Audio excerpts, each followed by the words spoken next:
আসসালামু আলাইকুম এভরিওয়ান, কেমন আছেন সবাই? আশা করি ভালো আছেন।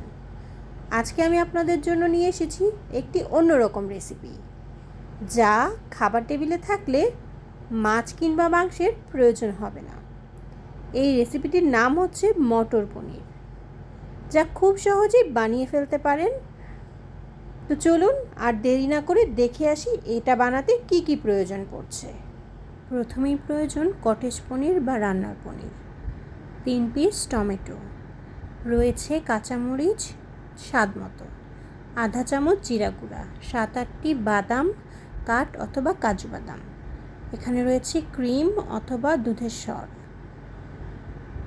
1 কাপ পেঁয়াজ, 1 কাপের মতো ফ্রোজেন কাঁচা অথবা ক্যান মটরশুঁটি, রয়েছে মশলার মধ্যে রয়েছে 1 চামচের মতো হলুদ গুঁড়া, 1 চামচ ধনিয়া গুঁড়া, আধা চামচ জিরা গুঁড়া, আধা চামচ গরম মশলা, আধা চামচ মরিচের গুঁড়া, 2 চামচের মতো লবণ।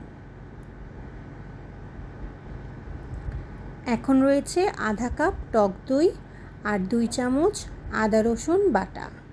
এখন চুলায় একটা প্যান বসিয়ে নিয়েছি, এর মধ্যে দিয়ে দিচ্ছি আনুমানিক 1.5 টেবিল চামচের মতো রান্নার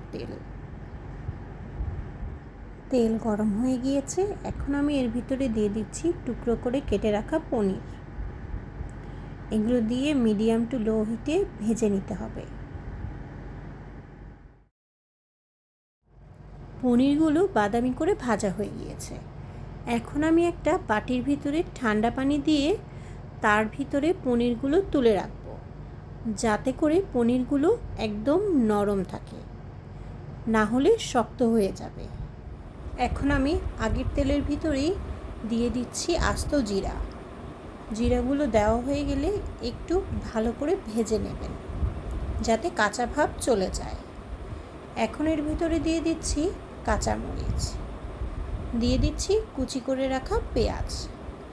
এগুলো দিয়ে ভালো করে ভেজে নিতে হবে, একটু ব্রাউন না হওয়া পর্যন্ত।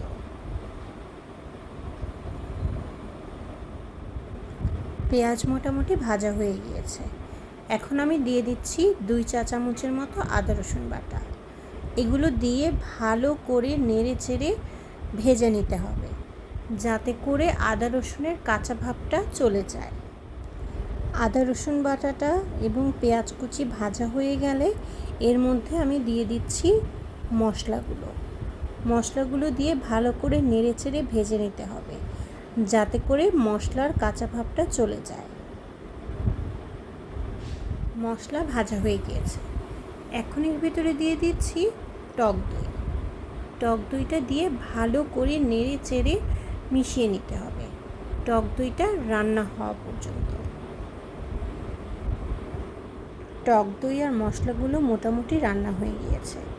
এখন আমি দিয়ে দিচ্ছি যে টমেটো আর বাদামটা রেখেছিলাম, সেটা আমি পিউরি করে নিয়েছি, সেটা এই মশলার ভিতরে দিয়ে ভালো করে নেড়ে চেড়ে রান্না করে নিতে হবে। সবগুলো মশলা ভালোভাবে রান্না হয়ে গিয়েছে। এখন আমি এর ভেতরে অ্যাড করে দেব যে মটরশুঁটিটা রেখেছিলাম, সেই মটরশুঁটি দিয়ে ভালো করে নেড়ে চেড়ে রান্না করে নিতে হবে, মটরশুঁটিটা না গলা পর্যন্ত। মটরশুঁটিটা রান্না হয়ে গিয়েছে। এখন আমি এই পর্যায়ে দিয়ে দিচ্ছি আগে থেকে ভেজে রাখা পনিরের টুকরোগুলো। এগুলো দিয়ে ভালো করে নেড়ে চেড়ে মিক্সড করে নিতে হবে, যাতে করে মশলাটা পনিরের ভিতরে ভালো করে ঢুকে যেতে পারে। এখন আমি 4-5 মিনিটের জন্য এটা লো হিটে ঢেকে রাখব। মটর পনির রেডি হয়ে গিয়েছে। এখন আমি এর ভিতরে দিয়ে দিচ্ছি দুধের সর। আপনারা চাইলে ক্রিম ব্যবহার করতে পারেন, এটা অপশনাল।